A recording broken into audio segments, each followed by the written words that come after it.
So Yemen at the moment is on the brink of civil war.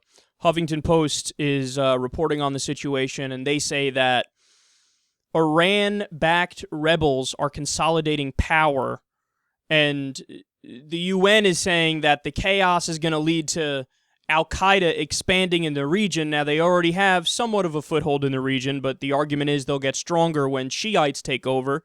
They're, of course, Sunni extremists. Al-Qaeda fighters have already captured Army Brigade headquarters. That seems like it's pretty bad news. Ban Ki-moon of the UN is talking about how the country is, quote, collapsing before our eyes. And then there's the news that not too long ago the U.S. closed our embassy there.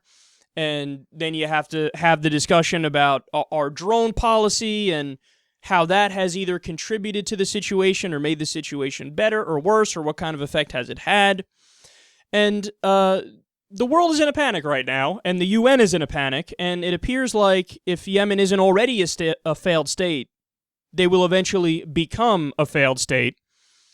And they also talk about how the Shiite rebels, I think they're called the Houthis or the Houthis, they're from northern Yemen, and they're backed by the government of Iran. So it's again like a proxy war, or it represents a deeper conflict, of course, that conflict being Sunni versus Shia in the region.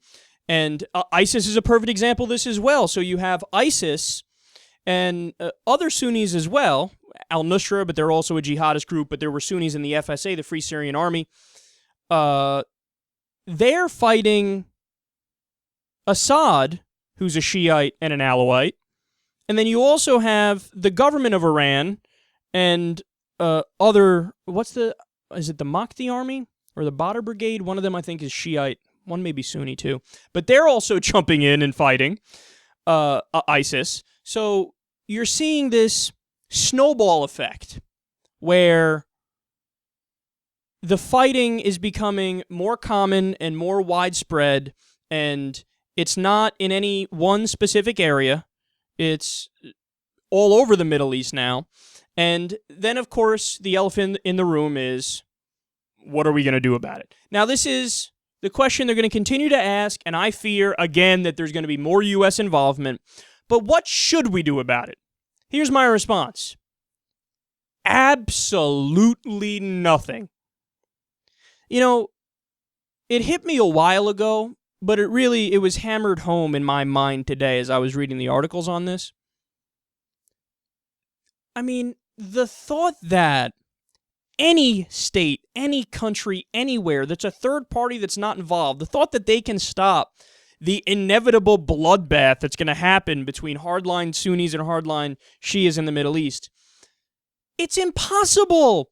It's impossible. Sometimes these deep-rooted conflicts need to run their fucking course, and the entire time it's going to suck, and we're going to feel terrible, and there's going to be a lot of dead civilians in the region, and there's going to be a lot of bloodshed, and there's going to be a realignment of all these different countries and states, and there's not going to be stability for a long time.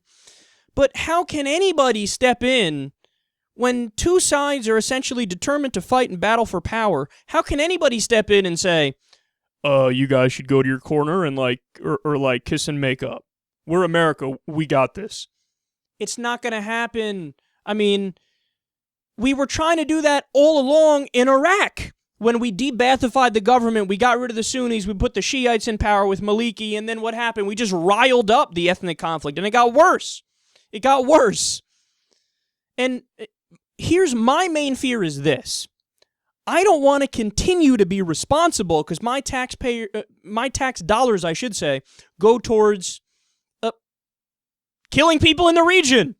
If we're not part of the conflict, we shouldn't be part of the conflict. When we get involved and then we accidentally kill innocent people, then we become a target of anger and we become a recruitment tool in many circumstances for both sides. So I just don't want to have blood on my hands. The entire time that there is a war going on between Sunnis and Shiites, I'll feel terrible about it. But I don't want to be involved myself. I don't want my country to be involved. And unfortunately, we are involved. And it's just, even putting aside the cost in lives, it's also a cost in dollars. I mean, the amount of money we've wasted fighting overseas, and it's just made the issues deeper and worse. Over $6 trillion in the war on terror, and that number is going to continue to go up because we're staying there and we're doing more bombings. And if you think drones are helping the situation, why is the situation not already fixed? Because we've been droning in Yemen all along, and it didn't make anything better. So what's the answer on how to deal with Yemen? The answer is, it's none of my goddamn business. I'm not from Yemen. I'm not in there. I've never been there. I don't plan to go there. It's not my call. It's not my decision to pick a side or to prop up one person or prop up another person. They're going to fight, and it's going to suck, but I don't want to have anything to do with it.